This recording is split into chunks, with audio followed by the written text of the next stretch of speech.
Hello, hello, hello, hello. Welcome everybody. Good afternoon, good morning, good evening, or good night, whenever you happen to be watching this. Bear with me one second. I needed my tea. I made a second pot of tea for the day. Actually, I didn't make a pot of tea this morning.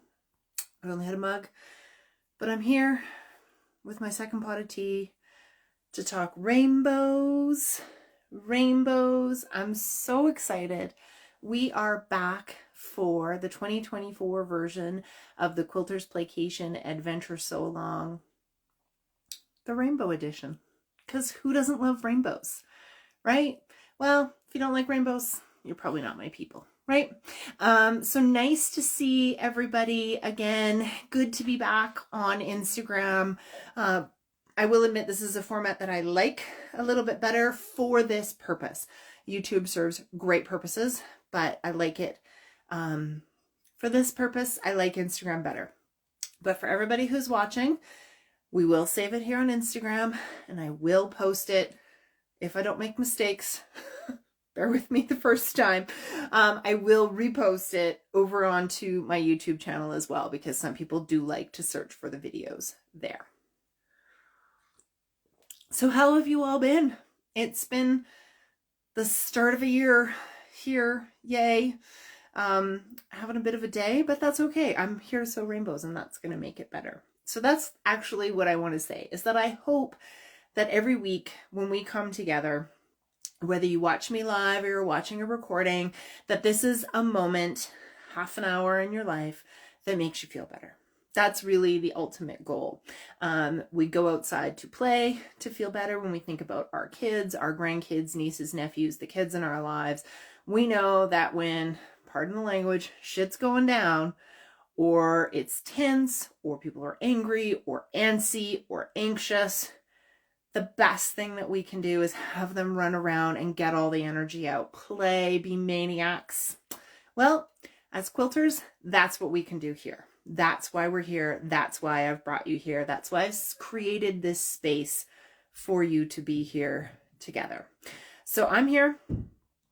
My son is upstairs. He is crashing again today. We did so well over the holidays, but it's not feeling so great. And our puppy is here. If you didn't hear the news, we have a puppy. I don't know if he'll come down. Sometimes he follows me, sometimes he doesn't, but he's kind of one of those do my own thing dogs. Super chill, super great puppy, but he cuddles when he feels like cuddling. He follows you when he feels like following you. So, you know, I have my brand new mug. You like it? It's very thick on the lip. That's my only complaint about it, but I'm not really complaining about it because my daughter brought it back for me. She got to go to Guatemala in December to compete, and this was her souvenir for me. So, you know, she knows me. She knows me well. So let's get to it. Rainbows. If you haven't seen it already, I did do a blog post on CherylArkison.com just because it was an easier format to do it, but you can get to the link through Quilters Playcation as well on picking your fabric for the rainbow. So I'm actually doing two, kind of a cat dog, the stitchery, the Stitchery and Abby. I almost read Cheryl in there, so I was confused. Kind of a cat dog. He is kind of a cat dog because he does a cat stretch. We always laugh when we see it, but when he stands up, he like stretches his back like a cat. He is our little cat dog. Good point. Although he's fluffy like a little polar bear at the moment too. Anyways, fabric selection, got digression there. Fabric selection on the rainbow front. I am not going traditional rainbow here. Lots of you probably are, may want to, totally fine with that. I just felt like pushing myself in a little bit of a different direction.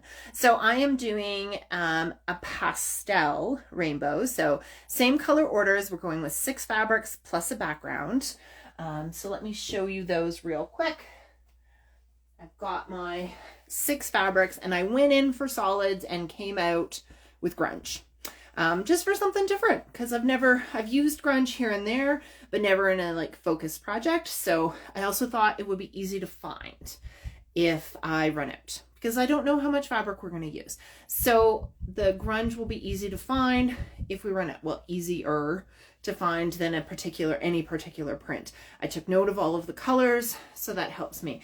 And then my background is actually this, it's inside out here for a second. This kind of creamy confetti. It actually looks like terrazzo floors is what it is. And I actually think it's called Confetti by RJR Studios. So you can see it there. It has all of those pastel colors in it with a creamy background. It went a little bit different. It feels a little bit Eastery, I'm not gonna lie, which is kind of not my norm, but that's what I went with on here. So this is our first block that we're gonna make. We're starting with a rainbow theme. I thought we would go fairly obvious on that first one. So our block is all about these quarter circles. Some of mine are a little stronger than others, but it's that quarter circles, and we're just layering, and adding them in as we go. So you'll see my second color choices when we head over to the cutting mat to do that. So that's what we're gonna do. I just wanna stress that there is zero obligation to sew in this sew along. You can just hang out, come and play. Don't have to sew every block. You may hate a block, that's fine. You may not like the results you got from a block, that's fine. You can hack it apart, do something different. You can just throw it in the scrap bin. There's no obligation, okay? There's no sign up, no sign in, no you must complete to win prizes, sort of a thing. I'm just offering this space for you to come out and play. And that's what I want you to do. So let's get to our first block. Let me remember how to flip the camera around on Instagram. There we go. Let's say hello to the ladies. We know them, hey? And then we get to the cutting mat here. I've got to get used to the vertical format. Again, I'm just going to try to rotate. There we go. Yeah, I got to get used to the vertical format again, because YouTube, I was doing that horizontal one there. Okay, so now you're in the wrong spot. Here is what I'm working on for my second rainbow. I'm going monochromatic, and it might seem somewhat depressing. I even had that thought myself. Somewhat depressing to have a black, gray, and white scheme, but this is fabric from the one and only fabric collection I ever made, which was called Tag Fabric with Connecting Threads. You can't find it anymore, I'm sorry. But it reflected a really strong moment of creative push for me, and I really wanted to celebrate that. I've given away, I think, all of the quilts I have that are made from my own fabric, so I thought this was a good way to celebrate what I have left of the fabric and really kind of have fun with it. So I have the 6 colors of my rainbow, right, ranging from light to dark in a gradation, and then this really busy fabric is my background. It has all of the colors in it, plus it'll just kind of show that you don't have to have, you know, a solid or really boring neutral background. You can have something really, really exciting. So let's get over here for the cutting and sewing, because that's what this block is going to be about. In fact, it's when we're working with 6 or 7 fabrics on every single block, a lot of the blocks are going to be about cutting and sewing and cutting and sewing on repeat. So let's do that. The first thing we're going to do is we're going to set aside everything but our largest 2 squares. So the background square and then the first square. Now you're probably asking, Cheryl, what size should I cut these squares? Well, I can't really give you an answer. My first one that I cut the background at about 14.5-inch squares. You will always lose size with every cut that you make. Now, typically with quarter circles, I say that you're going to lose, you know, about an inch with each one. However, because we're kind of layering a little bit, we're not losing that much, but we are losing some. So just to give you a point of reference, on the first block that I did, this one here, I cut my background piece at 14.5 inches, roughly, not precisely measured, but 14.5 inches. And then I went down 1.5 inches for each one. So 14.5, then this one would have been 13, this would have been 11.5, 10, 8.5, so on, like that. Did the same kind of proportions here, went down 1.5 inches, but I started with a smaller background piece.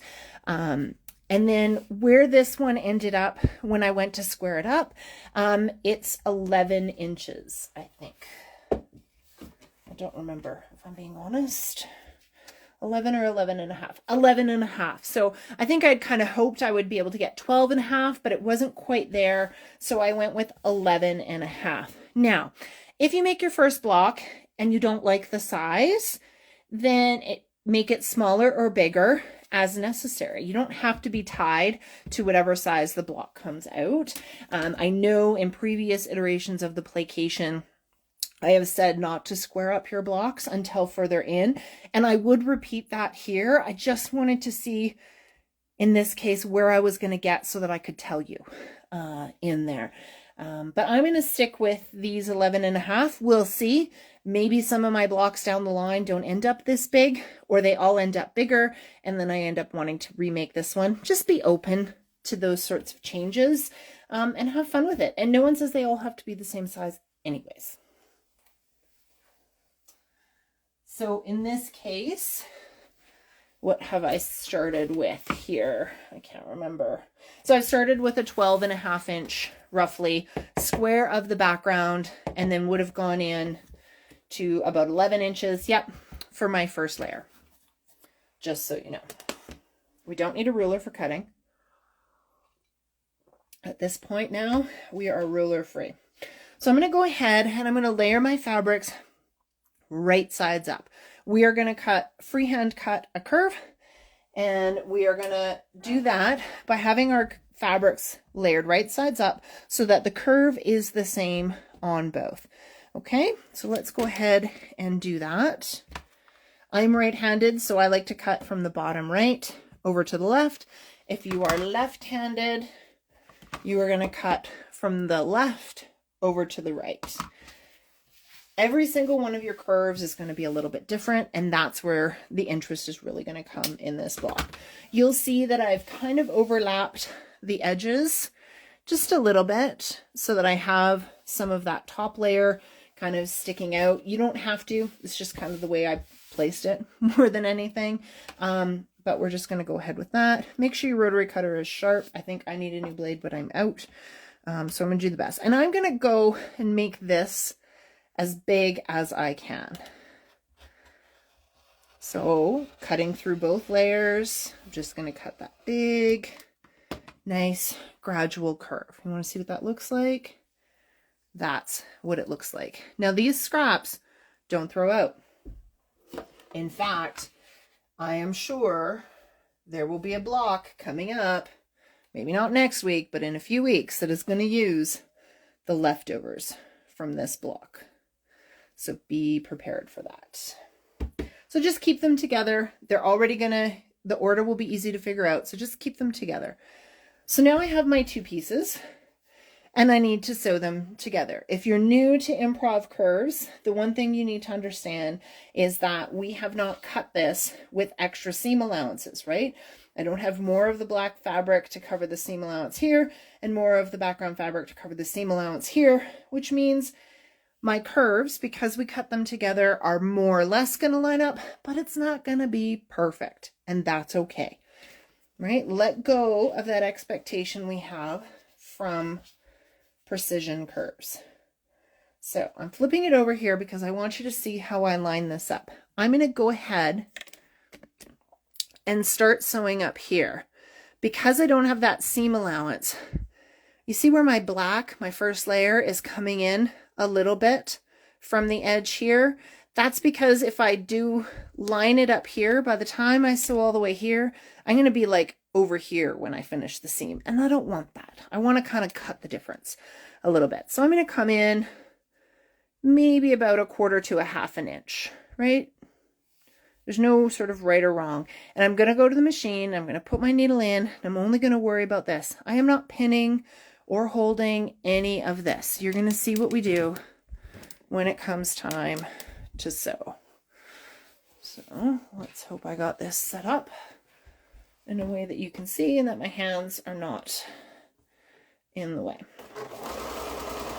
So there we go. Try to have your machine stop with the needle down as much as you can. So I've sewn that first sort of 1/2 inch. Now I need to pull this over, and I'm using the term pull very lightly because I don't want to yank on either one of these pieces. That's a lot of bias on that edge. What I'm going to do is really just kind of move it in order to guide this edge and this edge to line up. But I'm only worried about it 1 inch in front of the needle at a time. I like to do the double-handed thing where the top fabric's in one hand and the bottom's in the other. Go with what works comfortable for you. And really think of it as you're guiding it through the machine. Not pushing, not pulling, not reefing on it. You're just guiding it through the machine. And it's remarkable, your sewing machine will want to do these curves quite easily. It doesn't think like, you don't think it's going to want to, but it does. Okay. So there's our first one. I'm going to go ahead and press this before we do the next one. So just like with all improv sewing, piecing, you want to press as you go, and at some point we'll square up. Now, pressing direction. Usually these tell you which way it wants to go, and sometimes you can force it.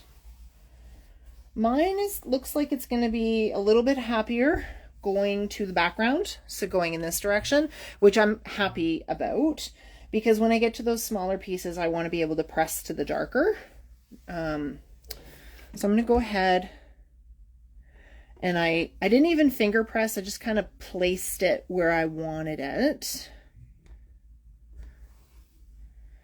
Is it going to lay perfectly flat with every seam? No, that's okay. It's totally okay that it doesn't.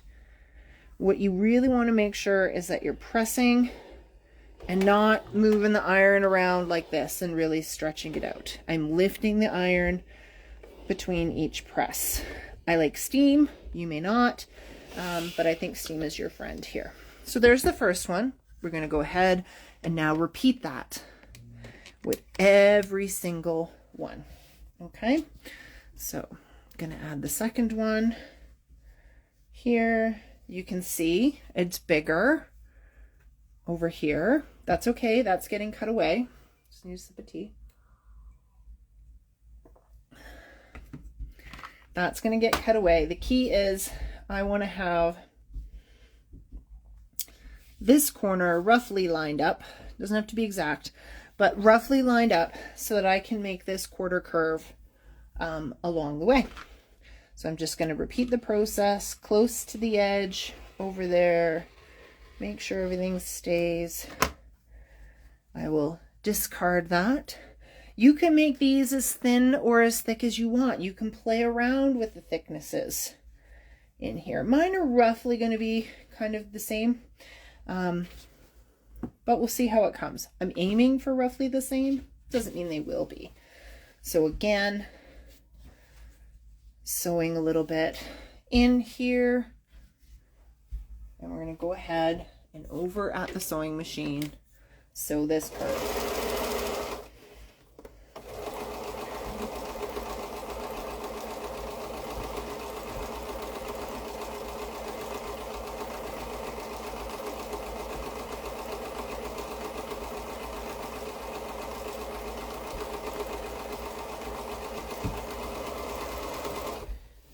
always want to make sure that what's underneath there kind of gets put away. And if the start and finish of every seam, I like to use a scrap of fabric. It means I don't have to hold my threads. I've got my machine set to stop with the needle down. So these little thread catchers, pigs, spiders, whatever you want to call them, they're gonna grab onto my threads for me. Okay, there's the second one. Needs a good press. This one in particular needs a good press. Some will be smoother than others. You don't need to clip seams on the back, but what I like to do is kind of just make sure my threads haven't gathered on me, just because that will make it a little bit more difficult. I'm going to use my fingers to get things in the right direction. Okay, now, full disclosure, it may look a little wonky. That's okay. Do not stress about that. If it's not laying perfectly flat, that's normal, okay? It's totally normal. We're just going to use a good iron and a good press and continue on and sort it out at the end. Doesn't mean we don't press as we go, but it means we'll sort out it laying nicely towards the end. Now you can see how our block is getting smaller and smaller. I have no idea what size this is going to end up. We'll find out. And I'll go with whatever it is. So again, just making that cut from corner, yeah, basically corner to corner along the edge. Remember, keeping our scraps. I'm just putting them aside in order. They'll be easy to match up. And then I'm going to go ahead and sew on this next one. Now, if you have any directional prints, now is the time to decide if it's going to bother you, if they're not all in the same direction, or, you know, not perfectly straight. And if it is going to bother you, because we're doing improv work and there's no guarantee on grain or perfect cutting or directionality, I wouldn't use a directional print if it's going to bother you. It's as simple as that. Or challenge yourself to be accepting of just what may happen, which I think is the better response. So again, just making sure there's no gathers. I'll go ahead, press that one, and we continue on. So it's not exciting sewing, but by the end of this block, you'll be very well versed in those improv curves. Remember I said don't stress if your block isn't laying flat. That's okay. Do the best with you can with your iron as you go, concentrating on this seam. There's another little trick that I want to show you, and I think it just happened on this one. Yep. And Gwen Marston is the one that made me feel okay with this. If when you're doing this, what it takes to make the block lay a little bit flatter is to have a bit of a fold in that seam when you press it, then have the fold. Okay? You won't notice the fold. You'll just have to be careful when you quilt that you don't flip it back, but it's probably going to be small enough that you won't even notice it. But it will help the block lay a little bit flatter and therefore reduce stress, then go for it. Okay? All right, next one. Just keep going, and they're getting smaller, so they get faster to sew, easier to cut, but otherwise it's the same process as we go. Okay, just bring you along with me for every step.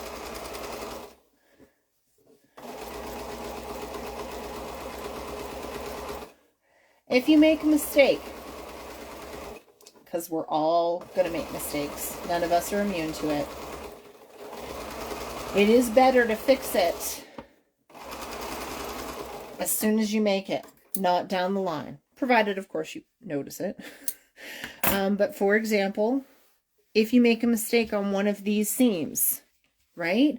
Undo that seam, rip that seam out, whatever you need to do, and fix it right away. Don't wait till you've added other pieces, okay? I had to do that on my first block. I made a mistake and I fixed it as I went.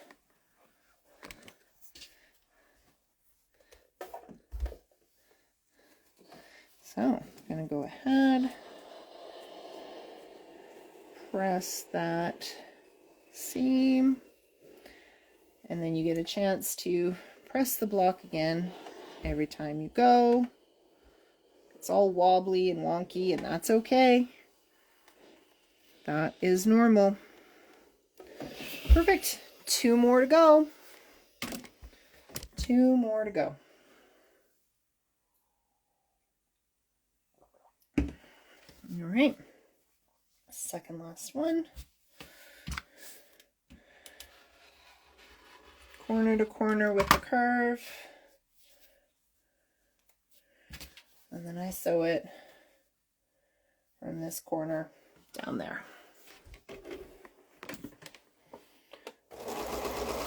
If you've been a part of the Playcations in the previous years, we've done this technique repeatedly. It's kind of one of the most basic improv techniques.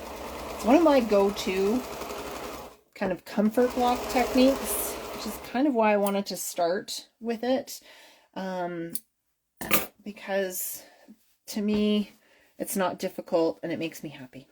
So, you know what? Let's start with things like that. And this block itself just repeats itself as we go.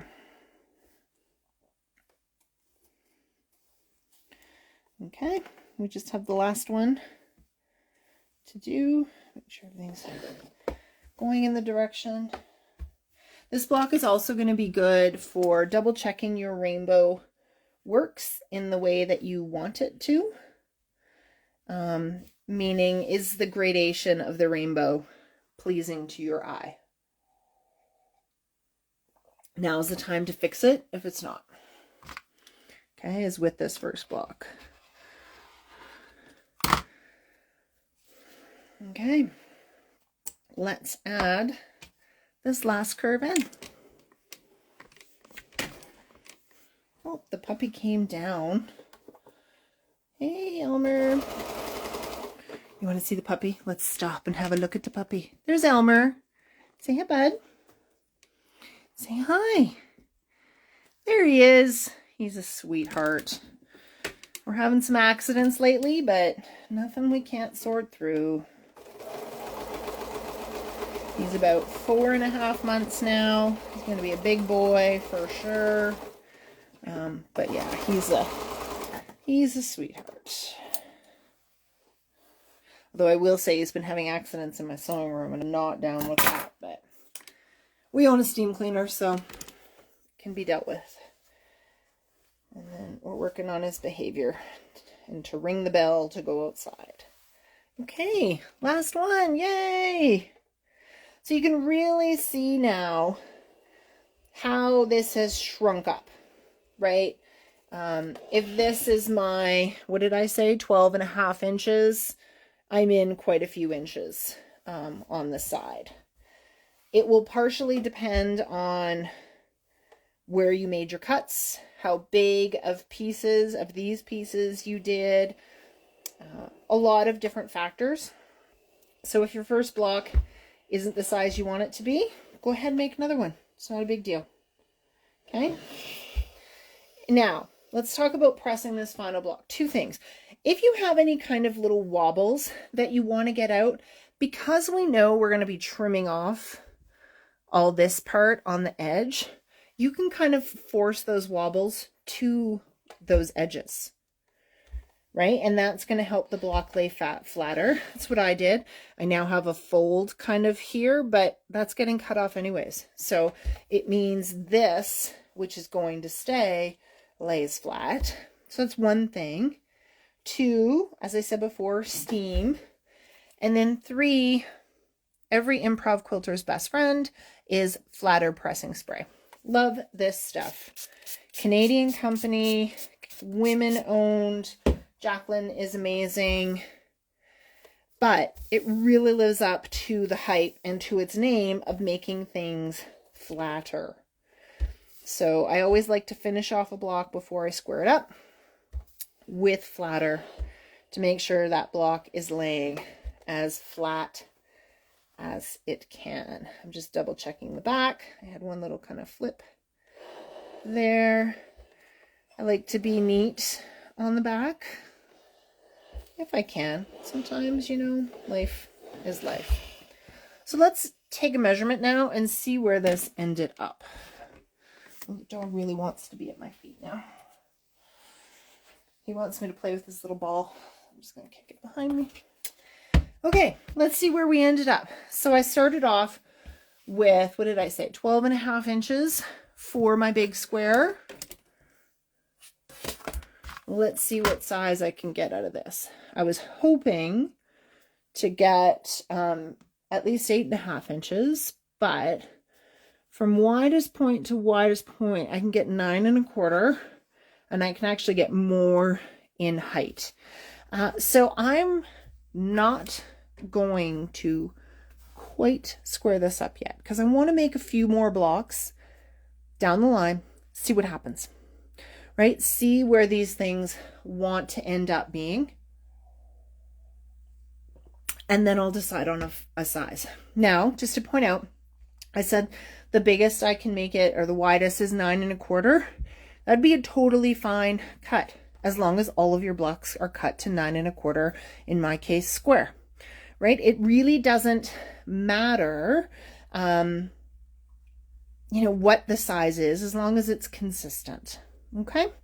And that's really what will determine things. The other thing that will determine things, particularly on this block, is how much of that background do you want? So for example, at 9.25 here, if I move the ruler down to 9.25 to make that kind of square, I actually lose a lot of this background at the top. I may or may not want that. I might move that 9.25 up a little bit and lose some more at the bottom. But as I said, I'm not going to decide just yet. We'll wait and see what happens. But I am very happy with the gradation in here. The grays are really, really good. This black is sort of kind of nicely in between, but overall I'm pretty happy with it, and I really love this print and using it as a background. It's one of my favorite prints in the collection, so I'm glad to be able to use it where in some of the blocks we will see it and it will be shown off quite nicely. So that's it. Just let me flip you around again. Say goodbye to the ladies for this week. Hi. That is it for week 1 of the Quilters Playcation Adventure Sewalong for 2024. Tried to keep it at a half an hour. Oh, sure. Now the dog walks away. I was going to show him to you again, and he walks away. But I'm really excited that we're here, and we're here together, and we're going to be playing, that all of you are joining. We will be saving these here on Instagram, and if all works well, how it's supposed to, on YouTube, and I'll be excited to share that with all of you. Feel free to share with your friends, and remember, if you do make blocks or you do come and hang out and you take any photos, please feel free to post and tag everybody. So the hashtags are hashtag Quilters Playcation or hashtag QP Adventure Sewalong. I'll probably actually going to add QP, now that I'm saying it, QP Adventure Sewalong 2024 to that. So maybe use all 3, just because the way Instagram does hashtags now, it's kind of a pain. But hopefully we'll see all of them. You can feel free to tag me as well. And then I'll share as much as I can, because I want us to all be hanging out together and sewing together. So thank you everybody for joining us. I'm going to have another cup of tea, make sure everything saves just fine, and then we'll be back next Tuesday. Remember, our new time for 2024 is 2 p.m. Mountain. So it's 2 o'clock in the afternoon Mountain time, but recorded for all after that. So Love you all. Appreciate you all. Thanks for coming and playing today. We will see you next week. All right. Bye, everybody.